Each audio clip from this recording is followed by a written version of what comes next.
Assalamualaikum warahmatullahi wabarakatuh. Salam sehat, salam semangat semua. Kita ketemu lagi di mata kuliah ilmu kesehatan masyarakat.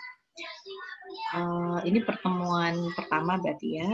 Kita akan membahas seperti yang sudah dijelaskan sebelumnya. Pertemuan pertama adalah tentang konsep kesehatan masyarakat. Kita lanjut saja.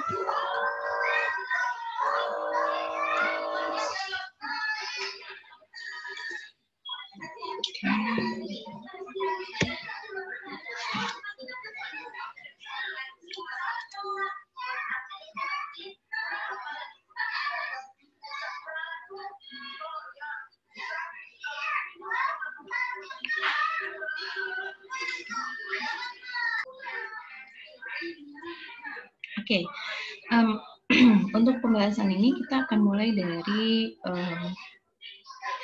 apa itu definisi sehat, kesehatan, di mana sehat, kalau kita bicara kesehatan itu menurut Badan Kesehatan Dunia atau WHO adalah suatu keadaan sejahtera baik itu fisik, mental, sosial.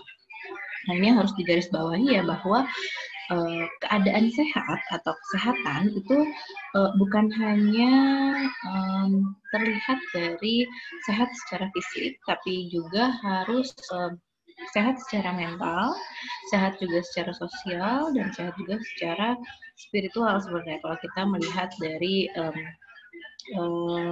esensinya manusia itu meliputi biologis, psikologis, mental, dan spiritual. Nah, keadaan sejahtera ini tidak hanya bebas dari penyakit atau kecacatan. Jadi, maksudnya tidak hanya bebas dari penyakit atau kecacatan, maksudnya adalah tidak hanya meliputi fisiknya saja. Ya, tapi bagaimana mental, sosial, dan spiritual seseorang itu sehat atau tidak, gitu ya. Jadi definisi sehat dikatakan sehat apabila seluruh aspek kehidupan manusia tersebut dinyatakan baik atau sejahtera. Nah, ada lagi definisi kesehatan menurut Kemenkes, ini sudah lama sebenarnya, sudah dari Undang-Undang Nomor 23 tahun 1992, di mana kesehatan menurut definisi undang-undang tersebut adalah keadaan normal dan sejahtera, sama ya, anggota tubuh atau fisik, sosial, dan jiwa. Jiwa di sini tertuju pada mental dan atau psikologi seseorang, sehingga dapat melakukan aktivitas tanpa gangguan. Ya, jadi di sini ada lagi nih, selain keadaan yang normal atau sejahtera itu sama ya. Ini definisinya itu ditambahkan dapat melakukan aktivitas. Nah, di mana seseorang tersebut karena keadaan fisiknya normal sehingga dapat melakukan interaksi dengan lingkungannya secara baik. Nah, inilah interaksi dengan lingkungan inilah yang akhirnya menjadi satu sasaran ilmu kesehatan masyarakat, di mana masyarakat yang sehat atau individu yang sehat itu punya bukan kewajiban apa ya, punya harusnya bisa berinteraksi dengan baik dengan lingkungannya dalam masyarakat. Inilah yang menjadi landasan ilmu kesehatan masyarakat dikembangkan.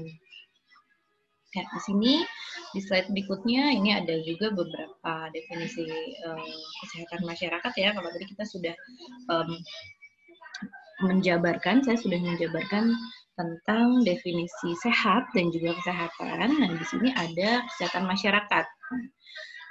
Karena tadi manusia itu tidak hanya dilihat dari normal atau sejahtera secara fisik, tapi juga bagaimana sosialnya, sehingga mutlak yang namanya kesehatan masyarakat perlu dilakukan.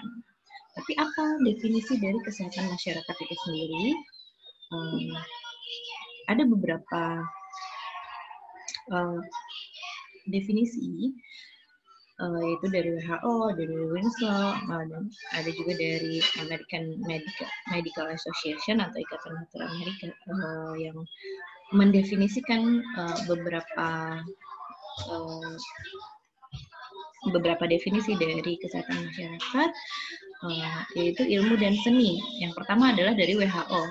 Kesehatan masyarakat adalah ilmu dan seni untuk mencegah penyakit, memperpanjang hidup, meningkatkan kesehatan melalui upaya masyarakat yang terorganisir.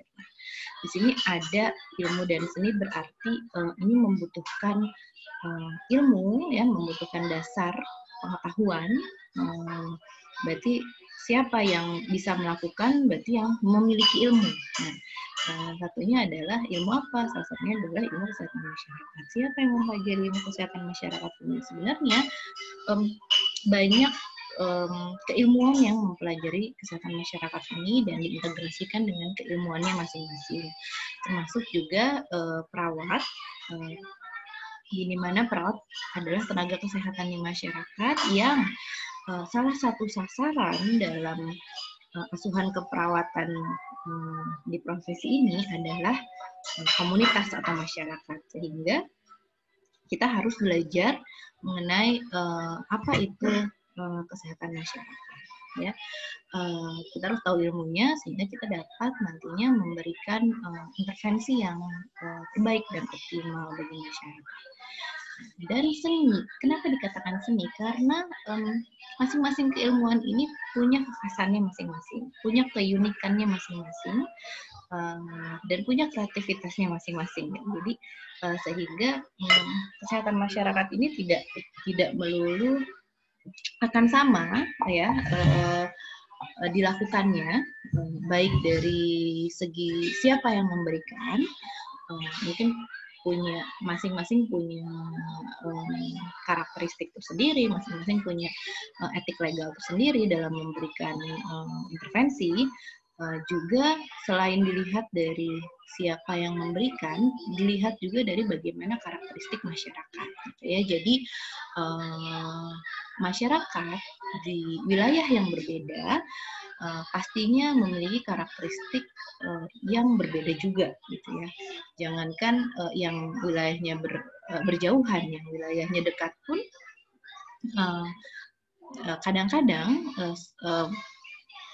karakteristiknya berbeda satu dengan yang lainnya, sehingga ilmu ini atau kesehatan masyarakat ini didefinisikan sebagai ilmu maupun seni yang khas pada masing-masing tenaga kesehatan yang menjalankannya atau yang mempraktikannya. Nah, ilmu dan seni ini untuk apa? Tujuannya adalah untuk mencegah penyakit pasti di masyarakat, terus memperpanjang harapan hidup. Nah, nanti kita akan berdiskusi lebih lanjut terkait harapan hidup ini di pembahasan yang selanjutnya. Dan meningkatkan kesehatan melalui upaya masyarakat yang terorganisir. Nah, ini terorganisir ini yang perlu kita garis bawahi, ya, karena kita sebagai perawat pastinya dalam melakukan intervensi kesehatan masyarakat ini tidak bisa sendiri, ya, sehingga kita perlu mengorganisasikan, ya, atau perlu merencanakan tindakan-tindakan yang atau upaya-upaya kesehatan masyarakat yang akan diberikan untuk mencegah tadi penyakit, memperpanjang harapan hidup dan meningkatkan kesehatan, baik dari sisi kita sebagai penyedia layanan maupun dari sisi masyarakat sebagai penerima layanan. Jadi dalam menjalankan keilmuannya nanti kita akan mempelajari ke depannya bagaimana mengorganisir upaya kesehatan masyarakat ini. Oke, lanjut. Di sini juga ada dari Winslow, ya, kurang lebih sama definisinya, cuma di sini Winslow menambahkan ada beberapa tujuannya selain tadi, ya, yang 3 tadi, tapi juga untuk meningkatkan sanitasi lingkungan. Nah, di sini juga bagaimana keadaan lingkungan itu sangat berpengaruh bagi kesehatan masyarakat. Ya, sehingga dapat, nah ini yang kedua, mengendalikan infeksi yang menular. Ya. Ini yang penting sekali dilakukan dan mampu dilakukan oleh masyarakat, terutama pada saat pandemi seperti ini. Terus pendidikan secara individual ini dalam hal hygiene perorangan, ya, karena hygiene perorangan ini yang menjadi salah satu titik penting untuk mencegah penyakit, ya, untuk mengendalikan infeksi juga. Terus mengorganisasikan, ini hampir sama ya, pelayanan medis dan perawatan untuk terciptanya diagnosa dini, jadi ada deteksi dini dan bagaimana terapi pencegahannya terhadap masalah atau penyakit. Lalu pengembangan sosial ke arah jaminan hidup yang layak dalam bidang kesehatan. Ini jadi ada tambahan dari Winslow adalah adanya pengembangan sosial. Lalu sebelumnya Ikatan Dokter Amerika juga sudah mendefinisikan kesehatan masyarakat ini melalui ilmu dan seni dalam memelihara, melindungi, dan meningkatkan kesehatan masyarakat melalui usaha-usaha pengorganisasian masyarakat. Ini juga sudah saya jelaskan sebelumnya ya, apa itu organisasi dan masyarakat. Kita sebenarnya akan lebih membahas ini pada pertemuan berikutnya dan juga di mata kuliah nanti di ilmu keperawatan komunitas. Kita akan lebih membahas bagaimana sih upaya-upaya atau usaha-usaha pengorganisasian masyarakat dalam kesehatan masyarakat yang bisa dilakukan terutama oleh perawat. Oke, nah ini adalah beberapa definisi kesehatan kesehatan masyarakat, yang mudah-mudahan teman-teman bisa lebih memahami apa itu kesehatan masyarakat dan apa hubungannya. Lebih jauh nantinya kita akan membahas apa hubungannya ilmu ini dengan perawat, ya.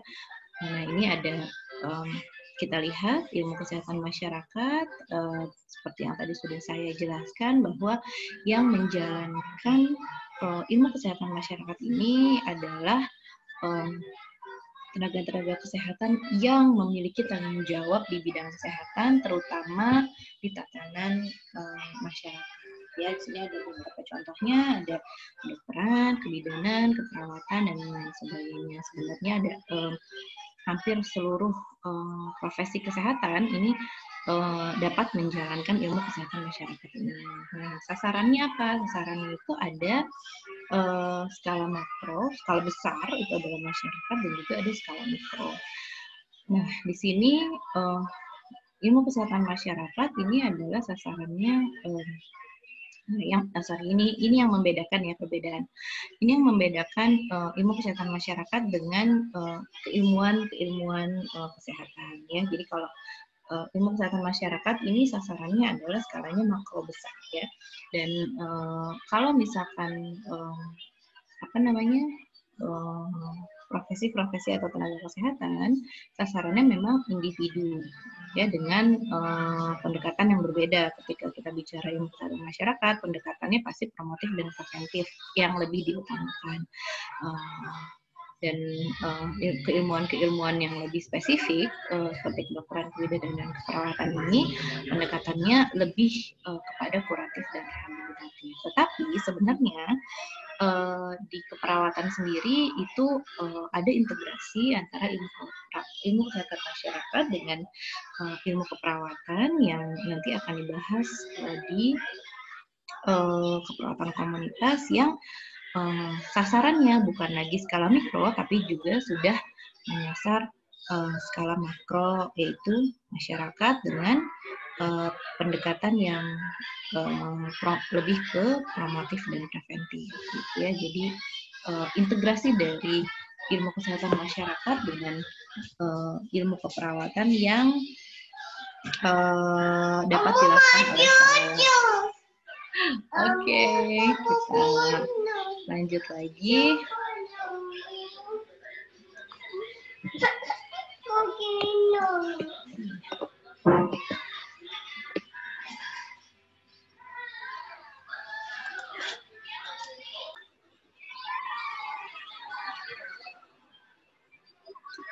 Oke, baik, kita lanjut ya. Tadi kita sudah mempelajari apa definisi dari sehat, kesehatan masyarakat, juga integrasi.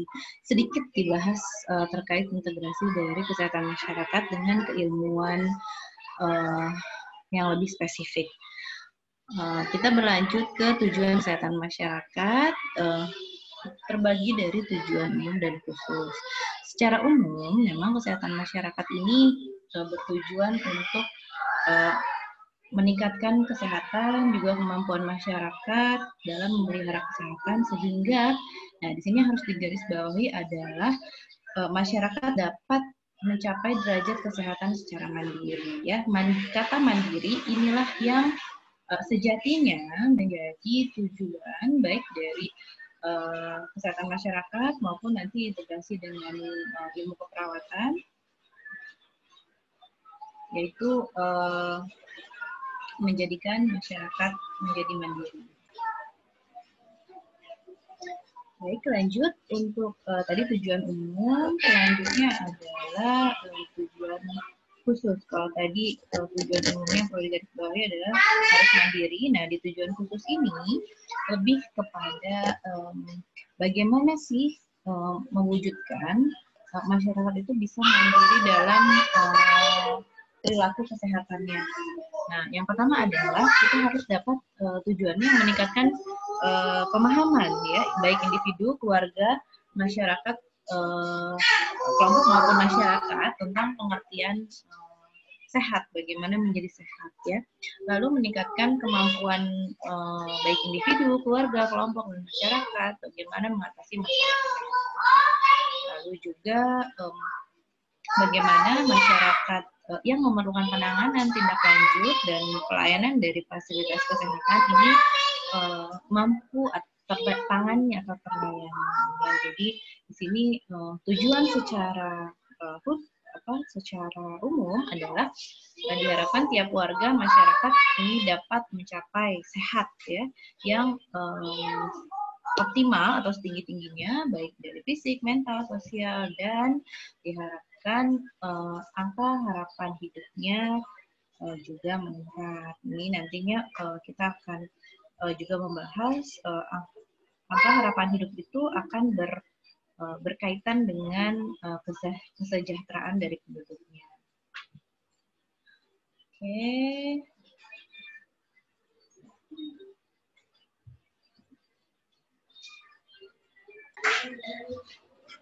Setelah kita memahami apa itu definisi tujuan, saya juga akan menjelaskan tentang sejarah kesehatan masyarakat. Kenapa kita belajar sejarah kesehatan masyarakat? Ini untuk mengetahui bagaimana asal mulanya ilmu kesehatan masyarakat ini terbentuk ya. Jadi dimulai dari secara global, yaitu di dunia. Ini berawal dari masa-masa Yunani. Di sini ada tokohnya yaitu Dr. Asklepios dan Dr. Hygieia yang mereka mengupayakan masalah kesehatan itu bukan hanya melalui pendekatan yang kuratif atau pengobatan, tetapi juga mereka mulai mencoba untuk mengupayakan upaya-upaya pencegahan penyakit maupun promosi kesehatan, yaitu meningkatkan kesehatan masyarakat yang memang tidak sakit atau bisa dikatakan derajat kesehatannya sudah cukup baik. Di sini upaya kesehatan yang dilakukan oleh dua tokoh mitologi Yunani tersebut adalah melalui pendekatan bagaimana hidup secara seimbang, menghindari makanan dan minuman yang dulu itu racun ya, yang tidak sehat, terus juga harus makan lebih ditekankan makanan yang bergizi, istirahat yang cukup, dan melakukan olahraga. Ini adalah upaya kesehatan awal yang digaungkan yang menjadi cikal bakal ilmu kesehatan masyarakat yang kita kenal pada saat sekarang. Lalu bagaimana dengan perkembangan kesehatan masyarakat di negara kita, di Indonesia?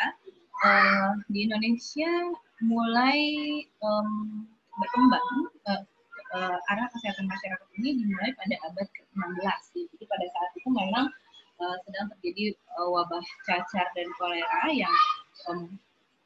yang mewabah seperti sekarang COVID ya, menjadi pandemi, sehingga pada saat itu di bawah pemerintahan Belanda, pada saat melakukan upaya-upaya kesehatan masyarakat, di mana untuk mencegah terjadinya penyakit cacar dan kolera di masyarakat. Lalu berikutnya setelah wabah cacar dan kolera tersebut, berikutnya adalah pada tahun 1807 itu di mana terjadi peningkatan angka kematian bayi karena adanya praktek persalinan yang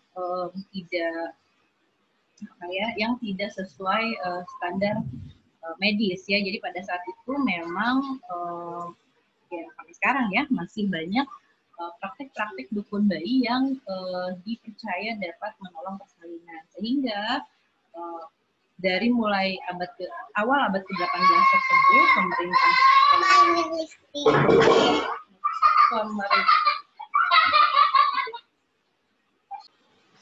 ya maaf kita ulang ya. Jadi yang tadi sudah di Indonesia bagaimana perkembangan kesehatan ya, ini dia.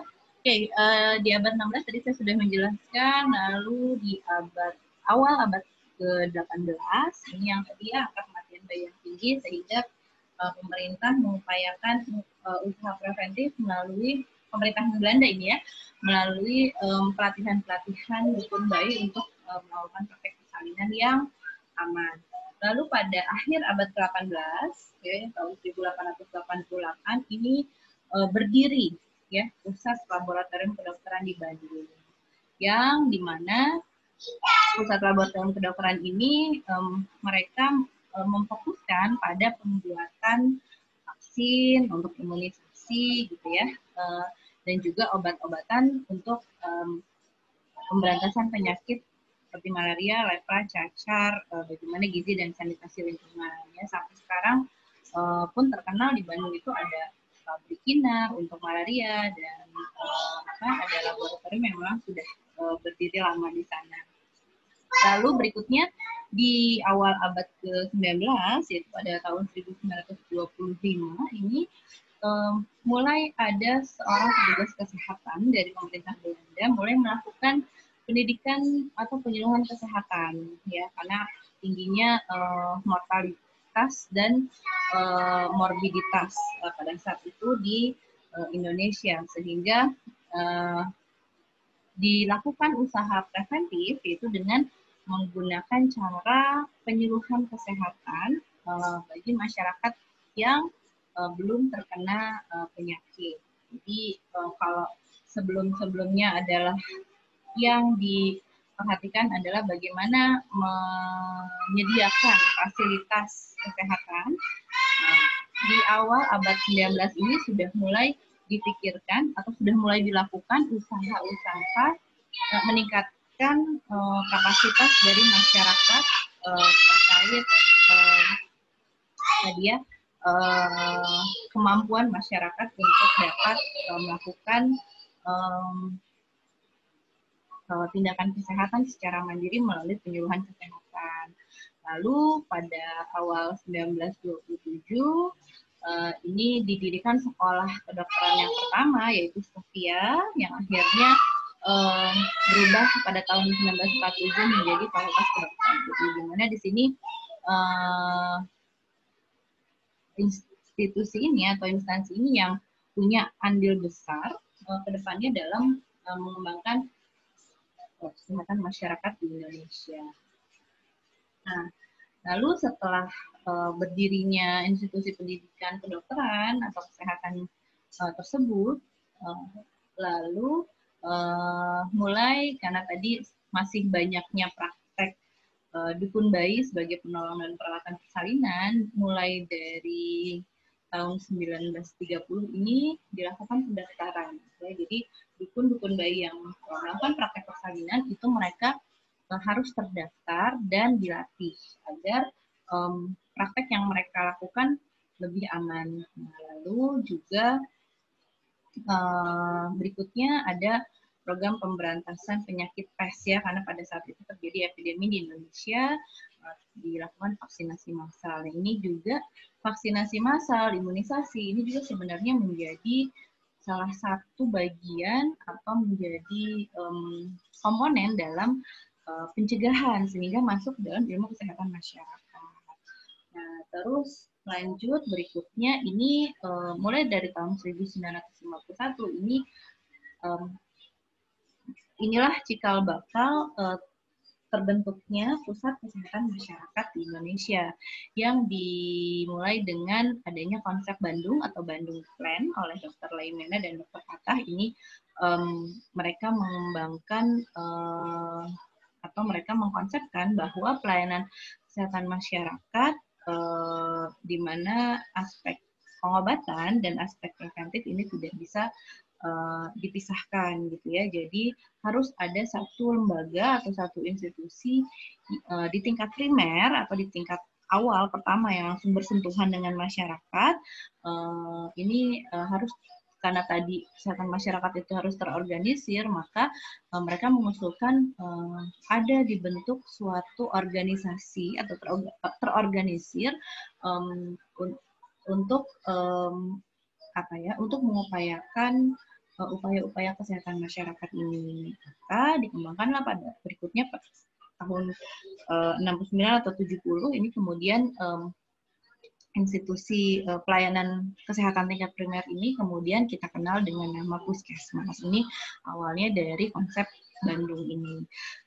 Ya, lalu setelah itu mulai intensif pelatihan dukun bayi ya. Kenapa di sini dukun bayi ini menjadi perhatian lebih dari pemerintah? Karena tingginya angka kematian ibu dan anak pada saat itu sehingga dan tenaga kesehatan yang menangani terkait penolong dan perawatan persalinan pada saat itu belum banyak seperti sekarang, sehingga langkah yang ditempuh adalah pelatihan intensif bagi dukun-dukun bayi yang sudah ada. Ini sebenarnya saya nggak tahu kalau sekarang ya, tapi sampai era tahun 90-an sampai awal abad ke-20 atau tahun 2000 itu pelatihan intensif dukun bayi ini masih yang setahu saya masih dijalankan di Indonesia. Ya.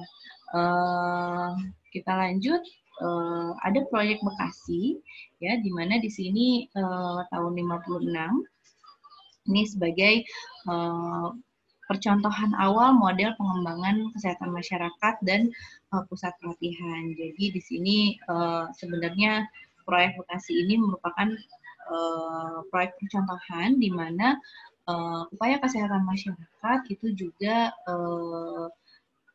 dibuat satu model yang terpadu gitu ya antara pelayanan kesehatan masyarakat maksudnya pedesaan ya dan juga pelayanan medis. Kalau di konsep Bandung Plan ini istilahnya adalah bagaimana menggabungkan aspek kuratif dengan aspek preventif. Nah, ini adalah perkembangan kesehatan masyarakat di Indonesia. Selanjutnya kita lihat masih di Indonesia ini mulai berkembang pemikiran-pemikiran, seminar, workshop yang merumuskan bagaimana organisasi kesehatan masyarakat ini dilakukan di Indonesia sehingga ada terkumpullah ide atau membuat suatu kesimpulan bahwa upaya kesehatan masyarakat ini dilakukan secara terorganisir oleh puskesmas yang sudah ada, merupakan pelayanan kesehatan di tingkat primer dan juga merumuskan adanya tipe-tipe dari puskesmas atau pelayanan kesehatan tingkat primer tersebut gitu ya, dan juga dibahas atau didiskusikan bahwa puskesmas itu ada di mana posisinya ya, akhirnya dikembangkan bahwa puskesmas itu ada di bawah dulu masih Departemen Kesehatan ya, dikembangkan oleh pemerintah menjadi suatu unit pelayanan kesehatan yang terpadu, baik yang memberikan pelayanan baik secara kuratif maupun preventif. Jadi nanti kita akan bahas bahwa di Indonesia sendiri pelayanan kesehatan masyarakat itu memang sesuai amanah undang-undang adalah harus mencakup dua upaya kesehatan ini, yaitu baik upaya kesehatan perorangan, di mana kalau upaya kesehatan perorangan di slide sebelumnya sudah dijelaskan bahwa skalanya adalah skala mikro, gitu ya. Jadi sasarannya adalah individu, tapi juga harus menggabungkan atau mengintegrasikan dengan usaha preventif, usaha kesehatan yang preventif, yaitu usaha kesehatan yang berskala makro atau sifatnya preventif. Jadi nanti istilahnya adalah UKP dan UKM. Nah ini di mana puskesmas itu berada, disimpulkan atau diputuskan bahwa puskesmas itu berada di bawah Departemen Kesehatan, memiliki wilayah kerja yang terbagi ada di setiap kecamatan, gitu ya. Jadi kalau di Indonesia memang puskesmas itu terkecil unit kerjanya adalah di tingkat kecamatan ya, baik di kota atau di kabupaten. Tapi untuk di DKI memang ini kita ada pengecualian karena DKI ini dengan banyaknya jumlah penduduknya sehingga bukan hanya tingkat kelurahan, tapi di DKI ini memiliki puskesmas di tingkat sampai ke tingkat kelurahan, gitu ya. Jadi untuk DKI puskesmas yang ada sampai tingkat kelurahan. Lalu tadi tahun 67 disepakati puskesmas itu ada 3 tipe, dilanjut tahun 69 ini ada puskesmas disepakati hanya 2 tipe saja, yaitu tipe A dan tipe B. Nah, ini nanti perbedaannya hanya pengelolaannya ya, dan juga jenis pelayanannya. Lalu berikutnya ya, tahun 79 tidak lagi dibedakan puskesmas tipe A atau tipe B, yang ada hanya satu tipe puskesmas saja ya, dan disepakati dikepalai oleh seorang dokter. Stratifikasi puskesmas ada 3. Ini sangat baik rata-rata dan standar ini untuk untuk menilai bagaimana kualitas dari puskesmas tersebut ya. Lanjut, karena puskesmas ini harus terorganisir sehingga puskesmas ini dilengkapi yang namanya kalau di sini istilahnya adalah piranti manajerial ya. Jadi ada suatu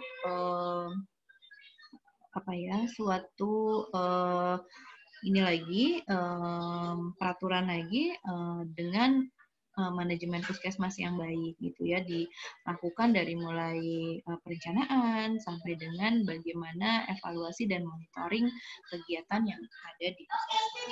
Nah ini puskesmas inilah yang kenapa puskesmas yang dibahas dalam perkembangan kesehatan masyarakat, karena pada hakikatnya puskesmaslah yang mengemban amanah untuk melakukan upaya-upaya kesehatan masyarakat. Ya, nah di mana lanjut perkembangannya di Indonesia Puskesmas itu mulai memiliki beberapa program-program kerja yang terencana dan terorganisir. Sampai sekarang pun masih bahkan terjadi banyak pengembangan dari program-program tersebut. Kalau dulu programnya hanya KIA, KB, Gizi, penanggulangan diare dan imunisasi, sekarang banyak sekali program yang dimiliki oleh puskesmas. Bahkan puskesmas boleh mengembangkan sendiri program kesehatan sesuai dengan kebutuhan di daerah masing-masing saat ini. Nah, lalu awal tahun 90-an ini puskesmas menjelma ya menjadi satu pusat pengembangan kesehatan masyarakat, juga bagaimana puskesmas ini melatih peran serta masyarakat, juga memberikan pelayanan secara menyeluruh ya, bahkan sampai ada puskesmas yang menerima rawat inap dan bersalin pada saat ini gitu ya. Dan sebenarnya kalau kita tarik pada pada prinsip awalnya, kesehatan masyarakat itu kan adalah usaha kesehatan yang berskala mikro.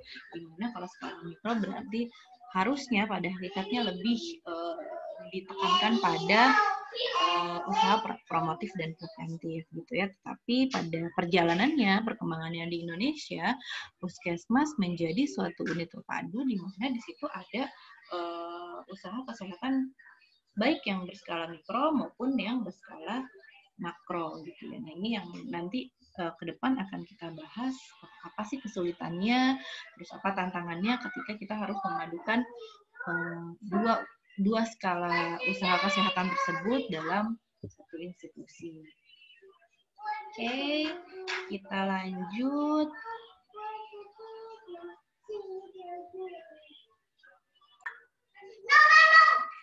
Ya, ini adalah ruang lingkup dari kesehatan masyarakat. Ya. Kalau kita bicara bagaimana kita melakukan upaya-upaya kesehatan masyarakat, kita harus ditopang oleh beberapa disiplin ilmu. Ya.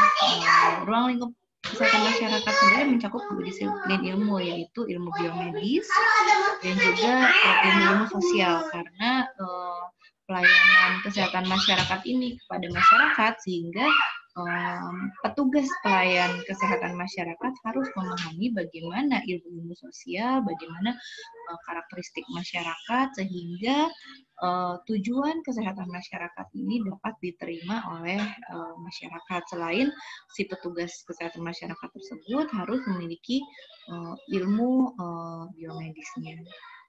Nah, secara garis besar, beberapa disiplin ilmu yang dapat menopang ilmu kesehatan masyarakat adalah ilmu epidemiologi. Nanti kita akan belajar juga ya, apa itu epidemiologi, bagaimana ini adalah suatu ilmu yang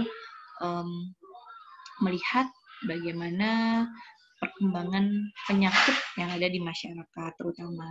Lalu ada statistiknya, biostatistik atau statistik kesehatan, ini mutlak kita perlukan dalam kesehatan masyarakat karena ini akan memudahkan kita dalam menarik kesimpulan masalah apa yang sedang dialami oleh masyarakat, sehingga kita bisa lanjut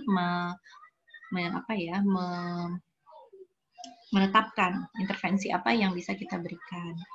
Lalu kesehatan lingkungan, tadi kesehatan lingkungan juga sangat berpengaruh bagi kondisi kesehatan masyarakat. Lalu ilmu pendidikan kesehatan dan bagaimana ilmu perilaku, ya. Lalu administrasi kesehatan masyarakat, bagaimana gizi dalam masyarakat, dan juga kesehatan kerja. Ini adalah ruang lingkup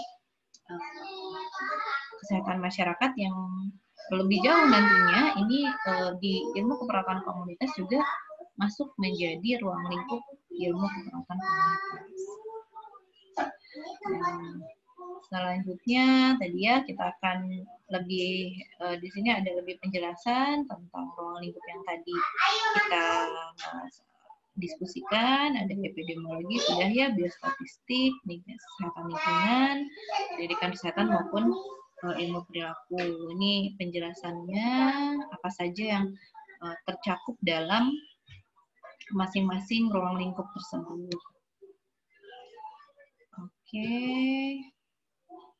Selanjutnya ada dari mulai epidemiologi sampai dengan kesehatan kerja. Nah, ini 7 ruang lingkup ini juga nantinya yang akan menjadi ruang lingkup yang harus kita kuasai ya, dalam keperawatan komunitas. Ini itu secara disiplin ilmu ruang lingkupnya.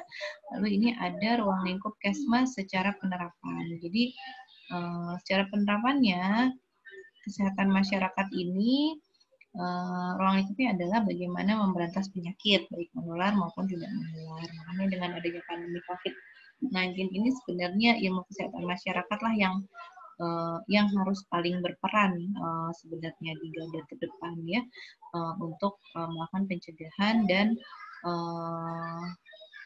pencegahan dan promosi kesehatan sehingga tidak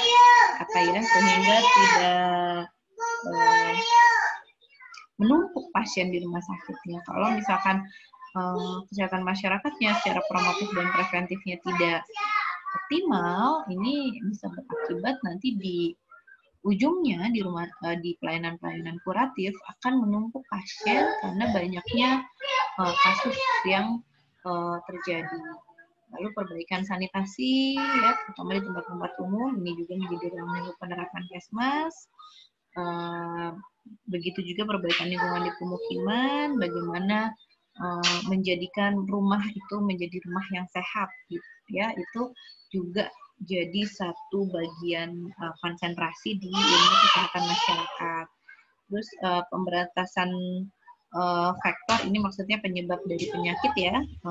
Kalau misalkan penyakitnya COVID misalkan, kira-kira apa sih yang bisa dilakukan untuk mengurangi adanya penyakit ini yang memang sampai sekarang belum ditemukan. Contoh lainnya misalkan penyakit DBD ya. Penyakit DBD ini sudah diketahui bahwa penyebabnya adalah nyamuk Aedes aegypti. Jadi bagaimana kita memberantas faktor atau memberantas penyebab dari penyakit yang bisa terjadi di masyarakat. Lalu pendidikan, penyuluhan kesehatan ini juga menjadi salah satu kemampuan tersendiri bagi tenaga kesehatan, bagaimana tenaga kesehatan itu mampu berbicara di depan masyarakat untuk melakukan pendidikan dan pembinaan kesehatan secara baik, menjadi public speaker yang baik sehingga masyarakat mau mengikuti arahan atau mau mengikuti penyuluhan kesehatan yang diberikan. Lalu pelayanan ibu dan anak, pembinaan gizi masyarakat, pengawasan sanitasi gitu ya, tempat umum, sudah pengawasan obat dan minuman, pembinaan peran serta masyarakat. Nah, karena masalah kesehatan masyarakat ini penyebabnya ada bukan hanya satu penyebab, tapi banyak faktor-faktor yang menyebabkan masalah di kesehatan masyarakat, sehingga dalam pemecahannya pun harus dilakukan secara multidisiplin seperti yang sudah kita bahas sebelumnya.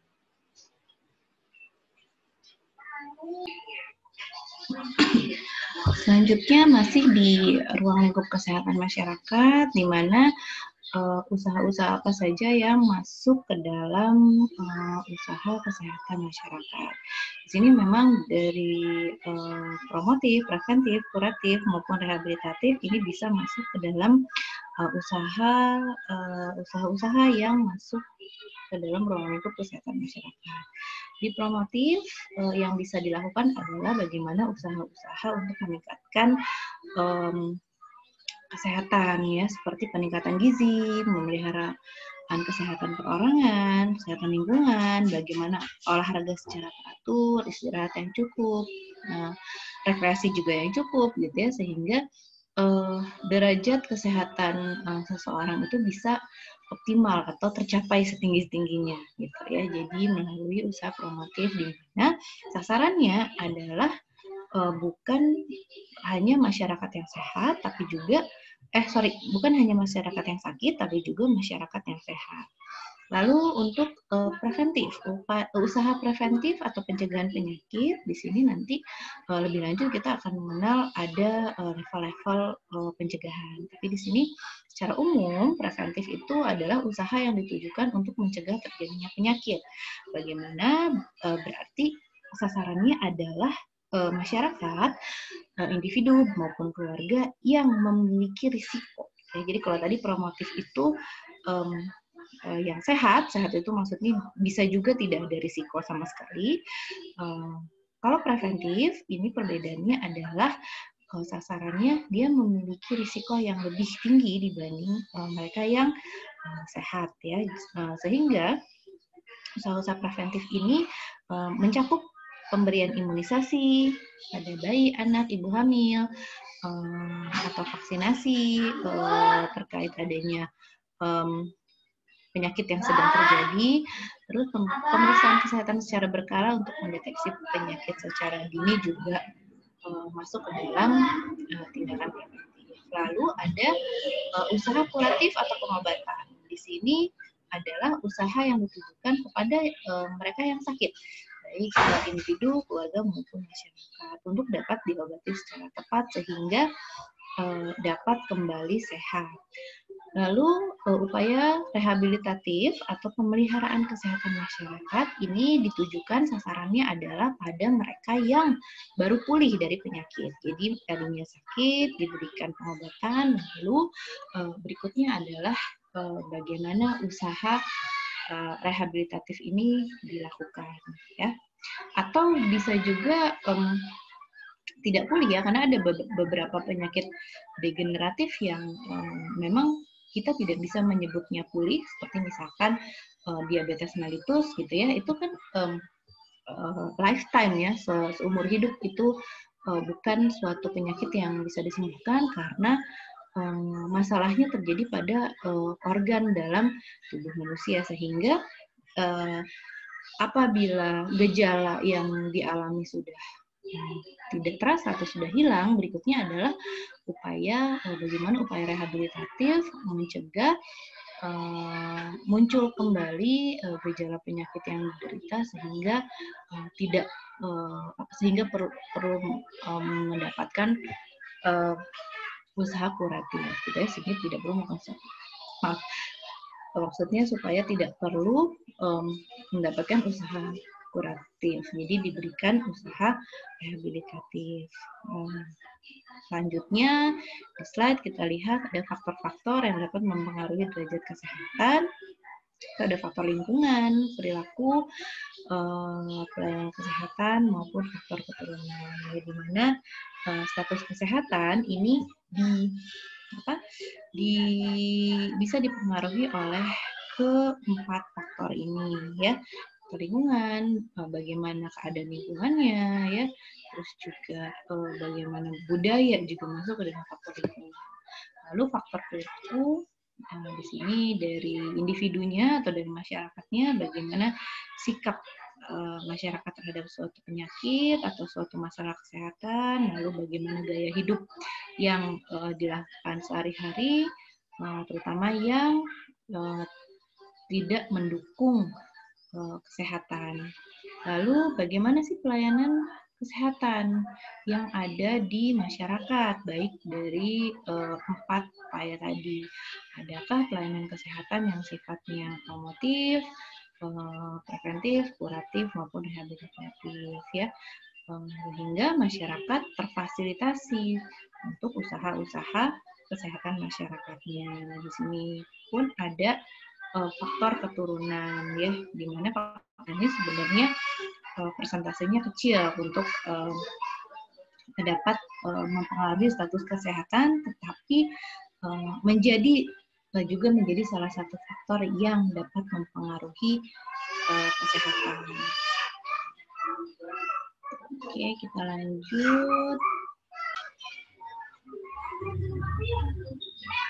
Baik, selanjutnya setelah kita membahas terkait faktor-faktor apa saja yang dapat mempengaruhi kesehatan masyarakat, Selanjutnya adalah pembahasan sasaran dari kesehatan masyarakat, di mana seperti yang sudah dijelaskan sebelumnya bahwa sasaran dari kesehatan masyarakat ini adalah baik individu, keluarga, kelompok khusus yang ada di komunitas.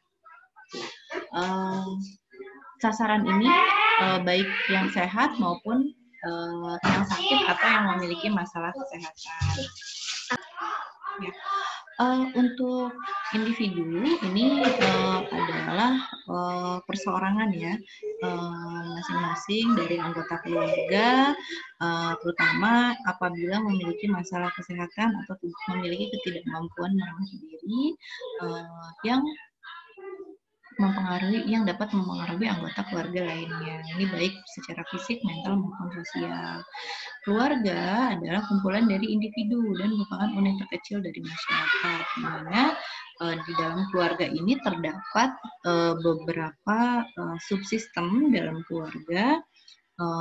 Dilihat bagaimana mulai dari tipe keluarganya, bagaimana interaksi sistemnya, bagaimana interaksi, bagaimana komunikasi, terus juga bagaimana keluarga mengelola masalah kesehatan gitu ya, dan bagaimana kemampuan keluarga dalam memutuskan ada di keperawatan keluarga kita akan belajar ada 5 tugas kesehatan keluarga, di mana keluarga harus mampu melakukan tugas-tugas kesehatan dari mulai mengetahui masalah yang terdapat dalam keluarganya hingga mampu membawa anggota keluarganya ke fasilitas kesehatan.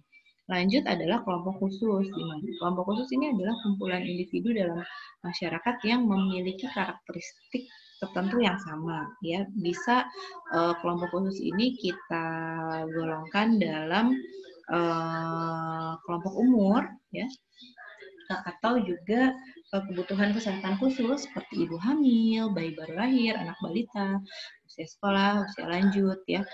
Bisa juga kelompok dalam masyarakat yang membutuhkan pengawasan dan bimbingan lebih lanjut, ya. Di antaranya masyarakat yang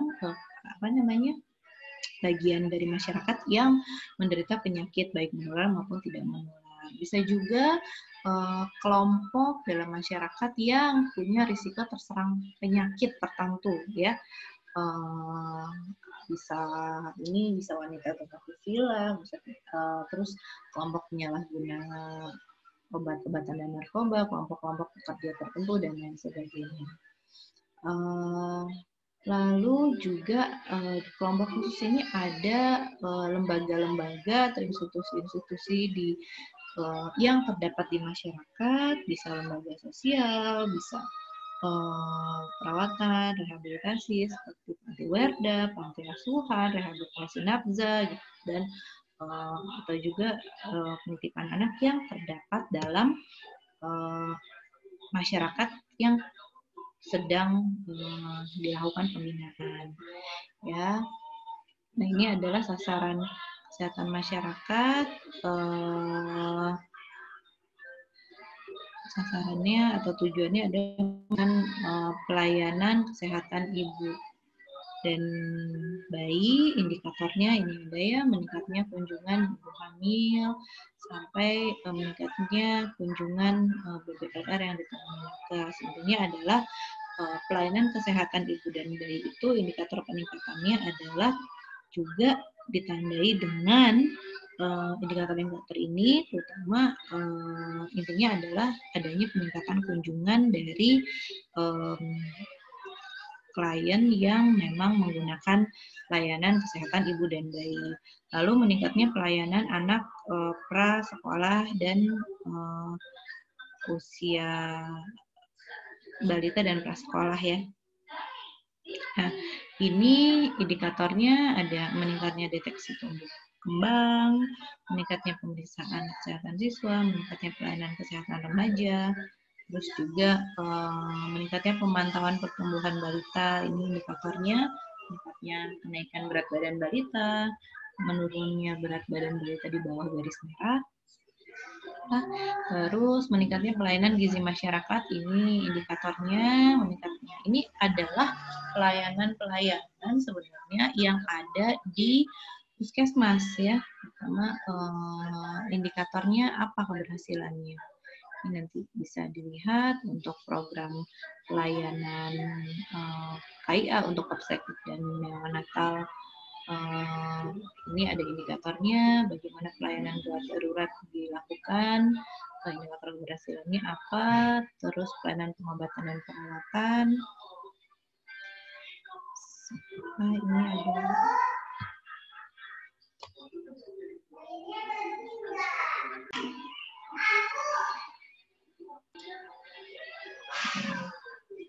indikator yang lainnya dengan adanya peningkatan pelayanan Keswa, kesehatan jiwa, gawat darurat, kesehatan kerja, kesehatan usia lanjut, ini indikator-indikator terlaksana keberhasilan kesehatan masyarakat dilakukan ya. Oke, ini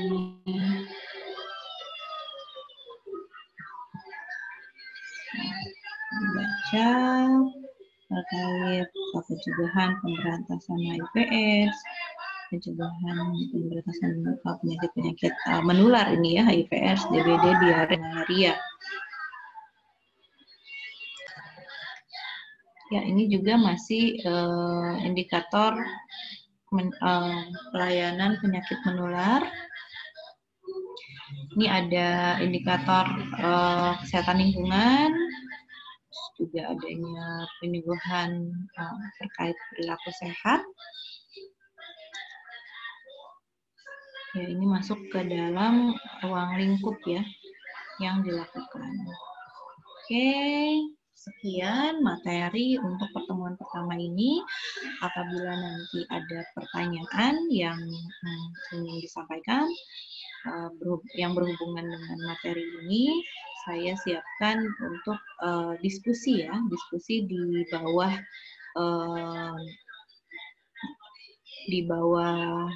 opsi video ini. Silahkan diklik dan klik topik pertanyaannya, baik yang mau menyampaikan pendapat maupun yang mau bertanya. Terima kasih sudah menyimak materi minggu pertama. Kita akan ketemu lagi di video berikutnya untuk materi minggu selanjutnya. Terima kasih. Wassalamualaikum warahmatullahi wabarakatuh.